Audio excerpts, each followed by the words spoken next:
इस वीडियो में आप जानेंगे कि नापाक कपड़ों को किस तरीके से पाक किया जाता है। ये बहुत ही अहम मसला है, तो आखिर तक इस वीडियो को देखें और समझें, क्योंकि अगर से आपका कपड़ा ही पाक ना होगा तो फिर आप नमाज किस तरीके से या कोई भी इबादत किस तरीके से करेंगे जब आपका कपड़ा ही पाक नहीं है। इसलिए इस वीडियो को आखिर तक देखें और इस मसले को समझें कि कपड़ा पाक कैसे होता है, किस तरीके से धुलना पड़ेगा कि कपड़ा हमारा पाक हो जाएगा। ये बताने के लिए कि कपड़ा कैसे पाक होगा, ये मुफ्ती साहब हैं, ये आपको एक्सप्लेन करेंगे, बताएंगे कि किस तरीके से कपड़ा पाक होगा और किस तरीके से हमें धुलना चाहिए और किस तरीके से नहीं। तो आइए मुफ्ती साहब के इन वीडियो को देखते हैं और मसले को समझते हैं। गुलफशा कुरैशी की जानिब से एक सवाल है, कपड़े को पाक करने का तरीका जो इन्होंने पूछा है। एक वीडियो थी वॉशिंग मशीन के अंदर कपड़े पाक और नापाक धोना गुनाह है, उसके ताल्लुक से शायद इनका सवाल था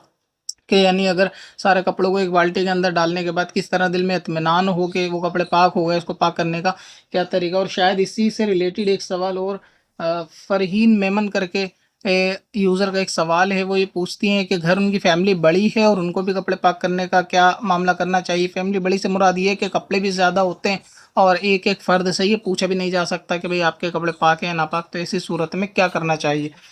मुफ्ती साहब, और कपड़े पाक करने के मुतालिक और भी बहुत सारे सवाल हैं, मैं मजमून सबका जवाब दे देता हूँ कि कपड़े पाक करने से मुराद ये 3 दफ़ा का जो धोना होता है, ये पानी और टंकी वगैरह में इसमें कोई धोने का 3 दफ़ा का मामला नहीं है। ये जब उस टाइम में जब टंकियाँ नहीं चलती थी उस दौर का 3 दफ़े का धोने का एतबार है। यहाँ एतबार ये है कि कपड़ा अगर पाक हो जाए और ये दिल में इत्मीनान आ जाए पानी निकालने के बाद कि ये कपड़ा पाक हो गया, तो ये इत्मीनान क़ल्बी काफ़ी है, दिल में इत्मीनान हो जाना चाहिए। अब ये कि अगर सारे नापाक कपड़े हैं, आप उनको एक मरतबा सारी बाल्टी के अंदर जमा करके नल को खोल दें और पानी के अंदर उसको नापाक कपड़ों को डूबा रहने दें। जब वो नापाक पानी सारा निकल जाए, उसमें नया पानी आता रहे और मैला पानी जो है उबलने के बाद वो सब निकल जाए बाल्टी से और दिल को इत्मीनान हो जाए कि अब ये शायद पाक हो गया होगा, तो ऐसी सूरत में वो कपड़े जो है वो पाक हो जाएंगे। अब रहा कि बहुत से कपड़ों पे दाग या धब्बे अगर ऐसे रह जाएंगे कि भाई जिनको छुटाना बहुत ज़्यादा ज़रूरी है, तो अगर बहुत धोने के बाद भी किसी नजासत का धब्बा जाता नहीं है लेकिन उसको अपनी ताकत के मुताबिक धो लिया गया, तो ऐसी सूरत में वो कपड़ा भी पाक हो जाएगा। और जैसा कि इन्होंने फरमाया कि अगर फैमिली बड़ी है और एक एक से पूछना मुमकिन भी नहीं, और ऐसा भी मामला पेश आता है अक्सर इस्लामी बहनों के साथ, ये कपड़े का मालूम नहीं किया जा सकता कि भाई किसके पाक हैं किसके नापाक। एक तो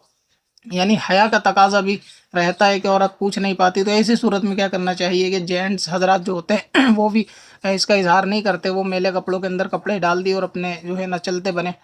अब जब कपड़ा धोने का मामला पेश आता है औरत के साथ, तो ज़ाहिर है उसको मालूम नहीं होगा, तो वो सारे कपड़ों को मिला देगी, तो इसके लिए औरत के सर पर उस वक्त गुनाह है जब उसको मालूम हो कि ये कपड़ा पाक है और नापाक है, और वो वॉशिंग मशीन में डाल के सबको एक साथ धो दे, यानी पाक नापाक को मिला दे उस सूरत में। और अगर ऐसा है कि उसको मालूम ही नहीं है, तो इसमें औरत की फिर कोई ख़ता भी नहीं। अब रहा ये कि फैमिली बड़ी है, सबसे पूछ नहीं सकते, तो इसके लिए सबसे बेहतर तरीका ये है कि अगर आपको जिन कपड़ों के ऊपर डाउट होता है, यानी ऐसा कि जैसे जो नीचे के जिस्म पे पहने जाने वाले कपड़े हैं, आप उन सब कपड़ों को एक साथ जमा करने के बाद सबसे पहले इनको एक सादे पानी में निकाल लें। सादे पानी से मुराद ये वही कि बाल्टी के अंदर डाल के नल खोल दें और इसको हाथ से टेम्परेरी तौर पे ऐसी मल दें, ऐसी जगह से कि जहां आपको शक हो कि यहाँ गंदगी लग सकती है या यहीं पर गंदगी ज़्यादा कपड़े की लगती है, जैसे कि पेशाब की जगह के मकाम को। इसी तरह कपड़े को हाथ से आपस में रगड़ने के बाद और सादे पानी से निकाल दें और एक एक कपड़ा टेम्परेरी इसको निकाल दें निचले कपड़े को। जब वो कपड़े धुल जाए तो दिल में इत्मीनान आ जाए कि हाँ ये पाक हो गए होंगे, तो अब इनको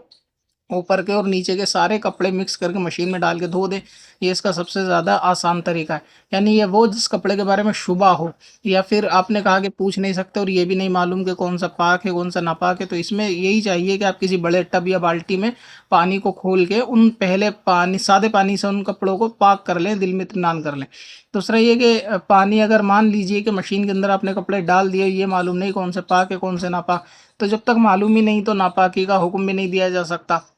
मगर ये कि धुलने के बाद जब वो कपड़े पानी के अंदर निकाले जाते हैं टंकी में, जो आखिरी पानी निकाला जाता है कपड़ों को फैलाने से पहले, तो ऐसी सूरत में वो पानी में भी कपड़े जो है वो पाक हो जाते हैं। और उसमें भी कोई 3 दफ़ा धोने का मसला नहीं है, बस ये कि नल के नीचे अगर कपड़ा है उसको खूब अच्छी तरह से अपनी ताकत भर निचोड़ दिया गया है, 2-3 दफ़ा उसका पानी निकाल दिया गया, और ऐसा ही होता है कि 2-3 दफ़ा निकाल दिया जाता है और ताकत भर उसको अच्छी तरह निचोड़ दिया गया, तो अगर वो कपड़ा नापाक भी था तो वो आखिरी पानी किससे वो कपड़ा फिर पाक हो जाएगा। इससे दिल में शक शुबा नहीं रखना चाहिए। बहुत से लोगों को ये वसवसा पैदा होता है कि अगर वो वॉशिंग मशीन में पाक नापाक एक साथ धो दिए थे, अब फिर हमें मालूम नहीं था, बाद में पता चला ये कपड़ा नापाक था, अब हमने उसमें नमाज पढ़ ली तो क्या होगा। तो ऐसा नहीं है कि वो कपड़ा नापाक ही रह गया, क्योंकि पानी में धुलने के बाद पाक तो हो ही गया। और अगर वो नजासत के पानी में भी धुला है, मान लीजिए मशीन में सारा पानी नापाक था, उसी में कपड़ा धो धो दिया गया, लेकिन आखिरी पानी जो टंकी में निकाला जाता है वो तो पाक पानी साफ निकाला जाता है, तो अगर उससे वो निकाला जाएगा